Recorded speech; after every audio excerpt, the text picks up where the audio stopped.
जय गुरुदेवाय नमः। जय राधे श्याम की। आज हम आपको सुख सागर से 8वें स्कंद का 15वां अध्याय सुनाएंगे। राजा बलि का सब लोगों पर विजय प्राप्त कर इंद्र होना और अश्वमेध यज्ञ करना। श्री सुखदेव जी ने इतना कहा।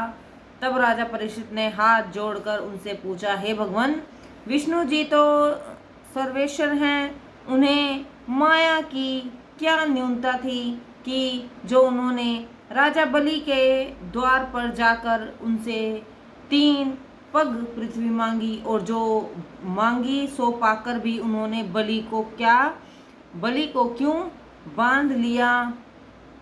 उन पूर्ण कामना वाले भगवान ने उस निरपराध राजा को क्यों बांध लिया, यह सुनकर तो बड़ा आश्चर्य होता है। अतएव आप कृपा कर बतलाइए कि भगवान के ऐसा करने का क्या कारण है। इसका जो कुछ इतिहास हो वह कृपा कर मुझे सुनाइए। श्री सुखदेव जी बोले, हे राजा परीक्षित, बलि बड़ा धर्मात्मा राजा था और उसमें धर्म की मात्रा जितनी अधिक थी उतना ही वह बड़ा बलवान और शत्रु विजयी भी था।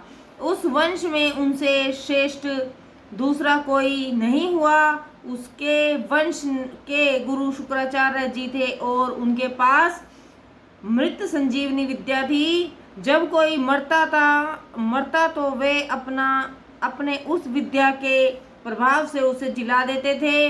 इसी प्रकार जब इंद्र ने बलि के राज्य को जीत लिया और उन्हें मार डाला था, तब उन्हीं भृगुवंशी शुक जी ने उसे जिला दिया था। साथ ही शुक जी भी अपने मनोरथों की सिद्धि एवं योगाभ्यास के लिए ही भृगुवंशियों का सेवन करते रहते थे। जब बलि ने समस्त भूमंडल को जीतकर अपने वश में कर लिया, तब उसके पराक्रम को देखकर भृगुवंशी ब्राह्मणों ने उनका बड़ा आदर और सम्मान किया। उस अवसर पर बलि ने अपना यह वक्तव्य दिया कि अब मैं स्वर्ग भी जीतना चाहता हूँ। फिर तो क्या कहना था। सारे देश में एक अपूर्व सी लहर पैदा हो गई। सारी प्रजा ने मिलकर बलि का महाअभिषेक करके उनसे विश्वजीत नाम का यज्ञ कराया। वह यज्ञ अपूर्व हुआ। उसमें हवन की हुई अग्नि से स्वर्ण मंडित रथ, सूर्य के तुल्य वेग वाले घोड़े, सिंह के चिन्ह से शोभित ध्वजा, स्वर्ण जटित दिव्य धनुष और कभी खाली न होने वाले तरकस और दिव्य कवच, इतनी सब सामग्रियां उसमें से निकली। उसी समय भगवान के भक्त प्रहलाद जी ने बलि को फूलों की एक ऐसी दिव्य माला दी कि कभी मलिन नहीं हो सकती थी, तथा आश्चर्य शुक्राचार्य ने उसे बलि को एक दिव्य शंख दिया कि जिसका शब्द आकाश मंडल को गुंजायमान कर देता था। इस प्रकार जब ब्राह्मणों ने युद्ध की सामग्री इकट्ठा करके बलि का स्वस्ति वाचन किया, तब उन्होंने ब्राह्मणों की प्रदक्षिणा और नमस्कार करके प्रहलाद जी को पुकार कर प्रणाम किया। फिर उस महारथी ने वह उत्तम माला की जिसे प्रहलाद जी ने दी थी पहना, और तब उसने कवच को पहनकर धनुष, खड्ग और तरकसों को ग्रहण किया। तब शुक्राचार्य ने आज्ञा दी कि तब रथ पर सवार हुए। उस समय हाथों में सोने का बाजूबंद पहने और मकराकृत कुंडल सहित स्वर्ण मंडित मुकुट को शीर पर धारण किए हुए जो बलि की शोभा हो रही थी, वह ऐसी ही जान पड़ती थी कि मानो कुंड में स्थित अग्नि शोभामान हो रहा है। उनके साथ उन्हीं के समान ऐश्वर्य, बल और लक्ष्मी से युक्त अनेक दैत्य यूथों के स्वामी अपनी अपनी सेना के यूथों सहित खड़े थे। ये लोग मानो अपनी दृष्टियों से आकाश को पी रहे थे और दिशाओं को जला रहे थे। इस प्रकार जब पूर्ण रूप से सजकर बलि स्वर्ग विजय के लिए चला, तब आकाश और पृथ्वी कांपने लगी और वे क्रमशः बड़े ऐश्वर्य से युक्त इंद्रपुरी को पहुँच गए। वहाँ पहुँचकर वे क्या देखते हैं कि नंदन इत्यादि उपवनों में अपार शोभा छाई हुई है। कहीं पक्षियों के जोड़े चहक रहे हैं और कहीं मतवाले भ्रमर गुजार रहे हैं। उन उपवनों में पल्लव फल और फूलों से लदे हुए बड़े भार से युक्त शाखा वाले देव वृक्ष शोभित हो रहे थे। सरोवरों में हंस, सारस, चकवा और कारंडव किलोल कर रहे हैं। उनको देख देख कर देवताओं की सेवन की हुई स्त्रियां भी क्रीड़ा कर रही हैं। भगवती आकाश गंगा और इंद्रपुरी को परिखा के समान घेरे हुए थी। उसके चारों ओर अग्नि के समान स्वर्ण की बहुत ऊंची चाहर दीवारी बनी हुई थी। उसमें कहीं कहीं ऐसे ऊंचे ऊंचे मंदिर भी बने हुए थे कि जिनमें बैठकर बाहर से आक्रमण करने वाले शत्रुओं से युद्ध किया जा सकता है। इंद्रपुरी के द्वार पर सोने का कपाट लगाया हुआ था।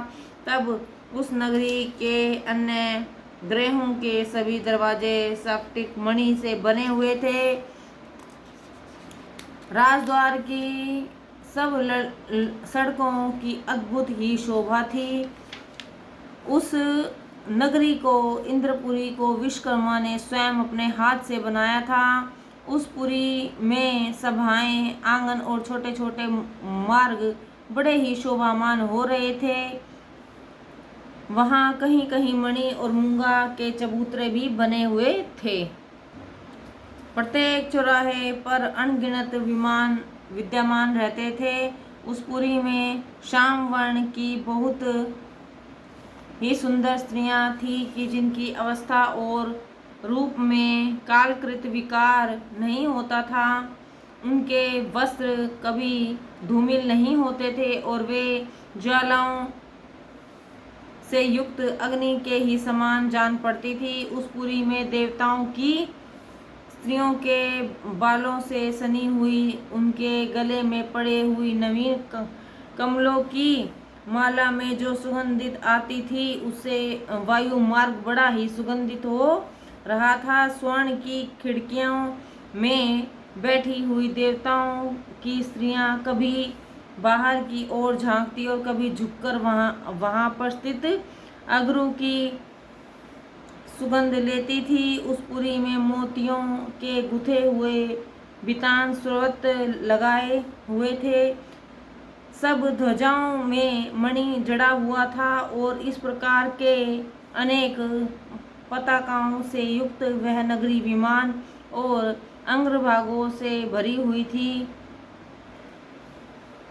उसमें मयूर, कबूतर और भ्रमरों के शब्द हो रहे थे। कितनी ही स्त्रियां विमान में बैठी हुई मांगलिक गीत गा रही थी। मृदंग, शंख, ढोल और नगरों में शब्दों से ताल सहित बजते हुए बीन, मुरज, ऋषि और वेणुओं से, बाजों सहित नृत्य से और गंधर्वों के गाने से वे पूरी बड़ी ही मनोहर जान पड़ती थी। उस धार्मिक पुरी को दूर से ही देखने पर ऐसे जान पड़ता था कि मानो यहाँ अधार्मिकों, धूर्तों, अहंकारियों, कुकर्मियों और लोभियों को प्रवेश नहीं मिलता, किंतु जो इन दोषों से रहित है वे ही पुरुष उसमें जा सकते हैं।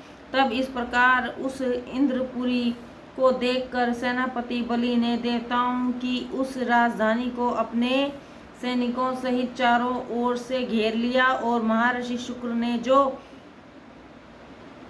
चलते समय अपना शंख दिया था उसे उन्होंने जोर से बजाया, जिसके शब्द को सुनकर देवताओं की स्त्रियां डर गई और इंद्र ने यह जान लिया कि अब की बार बलि ने पूरे उद्योग से इंद्रपुरी पर चढ़ाई की है। इससे वे देवगुरु बृहस्पति के पास परामर्श के लिए गए। वहां जाकर उन्होंने कहा, हे भगवान, इस प्रकार हमारे पूर्व के शत्रु ने बड़े उद्योग के साथ इंद्रपुरी पर चढ़ाई की है। इससे मैं इस बार तो उसका सामना करने में अपने को स्वतः ही असमर्थ मानता हूँ।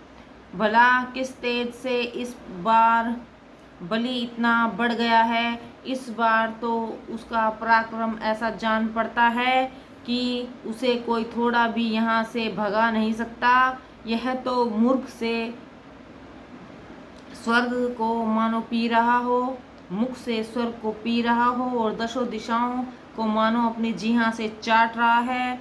उसके विकराल नेत्रों से मानो दशों दिशाएं जल रही हैं और इस बार यह मानो प्रलय की किसी अग्नि सहित इंद्रपुरी पर चढ़ दौड़ा है। अतः आप कृपा कर यह बतलाइए कि इसके इस दुष्टत्व का कारण क्या है, जिसके ओर से यह इतना साहसिक, बली और तेजस्वी हो गया है। इंद्र के ऐसा पूछने पर बृहस्पति ने कहा, हे इंद्र, तुम्हारा पूछना यथार्थ है। मैं जानता भी हूँ कि तुम्हारा यह शत्रु बलि किस कारण से इतना बली हो गया है। देखो, ब्रह्मवादियों ने अपने तेज को इसमें धारण कर दिया है। अब इस समय यह इतना बलशाली हो गया है कि इसके सामने आप या दूसरा भी वैसे ही नहीं खड़ा हो सकता जैसे लोग मृत्यु के सामने नहीं खड़े हो सकते। इस समय अब आप लोग स्वर्ग छोड़कर यहाँ से भाग जाइए और समय की प्रतीक्षा कीजिए, क्योंकि सब कर्मों के समय भी बलवान होता है। समय पर शत्रु के महत्व के भी दिन पलट जाते हैं। इस समय इसका बल बहुत बढ़ गया है और ब्राह्मणों के प्रताप से अभी इसका बल बढ़ता ही रहेगा, परंतु इसका वह भी समय आवेगा कि जब यह ब्राह्मणों के ही अपमान से अपने साथियों सहित नष्ट हो भी जाएगा।